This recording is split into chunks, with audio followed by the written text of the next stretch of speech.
பரமக்குடி அருகே பார்த்திபனூர் சோதனை சாவடியில் தேவர் ஜெயந்தி கொண்டாட்டம் என்ற பெயரில் அரசு பேருந்துகள் மற்றும் கார்களின் மேற்கூரைகள் ஜன்னல்களில் தொற்றியபடி கூச்சலிட்டு சென்ற இளைஞர்களை போலீசார் ஒலிபெருக்கி மூலம் எச்சரித்து அனுப்பி வைத்தனர்.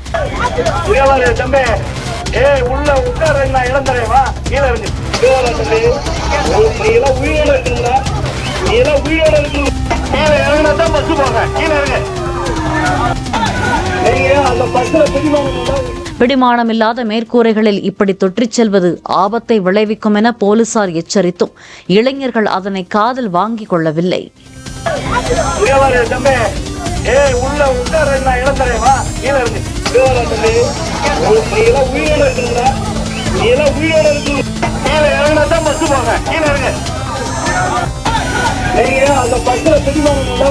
பிளே ஸ்டோர் மற்றும் ஆப் ஸ்டோரில் இருந்து பாலிமர் செயலியை QR கோடு மூலம் பதிவிறக்கம் செய்யுங்கள். செய்திகளை உடனுக்குடன் பெறுங்கள்.